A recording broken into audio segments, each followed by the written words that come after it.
আসসালামু আলাইকুম ওরহমতুল্লাহ। প্রিয় তরুণ উদ্যোক্তা ভাই ও বোনেরা, আপনারা অনেকেই কোয়েল পাখি কিনে প্রতারিত হয়েছেন। যেখানে আপনাদেরকে মেয়ে পাখি দেওয়ার কথা, সেখানে 30%, 40% অথবা 50 থেকে 60%ও পুরুষ পাখি হয়। সেক্ষেত্রে আপনারা অনেকে লসের ভিতরে পড়ে যান। কিন্তু আমি আপনাদেরকে বলবো, একবার হলেও আপনারা আমাদের কাছ থেকে পাখি ক্রয় করে দেখবেন। কারণ আমরা পাখি বিক্রি করার ক্ষেত্রে 30 দিন বয়সের গ্যারান্টি, মেয়ে পাখির গ্যারান্টি, জাপানি কোয়েল পাখির গ্যারান্টি এবং পাখি নেওয়ার পরে কিভাবে খামার পরিচালনা করবেন, এ টু জেড গাইডলাইন বা সার্বিক দিক থেকে আমরা আপনাদেরকে সাপোর্ট করে থাকি। আপনারা সরাসরি আমাদের লোকেশনে আসবেন, এর পরবর্তীতে আমাদের খামারের পাখিগুলো দেখবেন। এরপরে যদি আপনাদের পছন্দ হয়, সেক্ষেত্রে আপনারা আমাদের পাখিগুলো ক্রয় করবেন।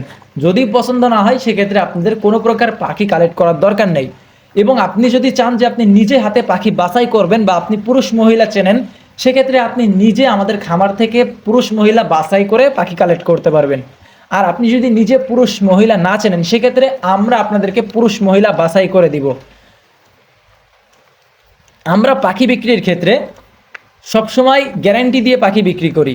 তেমনি আজকে আমাদের নড়াইল জেলা থেকে একজন নতুন উদ্যোক্তা ভাই আমাদের খামারে পাখি কালেক্ট করার জন্য আসছে। তিনি আগে থেকে আমাদের কাছে মালের বুকিং দিয়ে রাখছিল।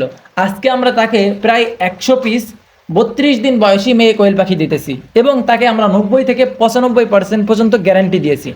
এবং আমরা তাকে এটাও বলেছি, যদি এর থেকে পুরুষ পাখি বেশি হয়ে যায়, সেক্ষেত্রে আপনি আমাদের খামার চিনে গেলেন, আমাদের খামারে পুরুষ পাখি আনবেন এবং মেয়ে পাখি চেঞ্জ করে নিয়ে যাবেন। আমরা চেষ্টা করি প্রত্যেকটা খামারের জন্য পুরুষ পাখি বেশি হয়ে গেলে অথবা পুরুষ পাখিগুলো আমাদেরকে দিয়ে আমাদের কাছ থেকে মেয়ে পাখি নিয়ে যেতে পারে, যাতে করে তাদের লসের পরিমাণ থাকে খুবই কম। তো আপনাদের যাদের কোয়েল পাখি প্রয়োজন, আপনারা আমাদের কাছ থেকে 0, 10 দিন, 20 দিন বা 30 দিন অথবা আপনার পছন্দ অনুযায়ী যে কোনো বয়সের কোয়েল পাখি আমাদের থেকে নিতে পারবেন। তো সকলে ভাইয়ের জন্য দোয়া করবেন, ভাই যেন ব্যবসায় বারাকা দান করেন এবং আল্লাহ তাআলা যেন আমাদের খামারে বারাকা দান করেন। আসসালামু আলাইকুম ওয়া রাহমাতুল্লাহ।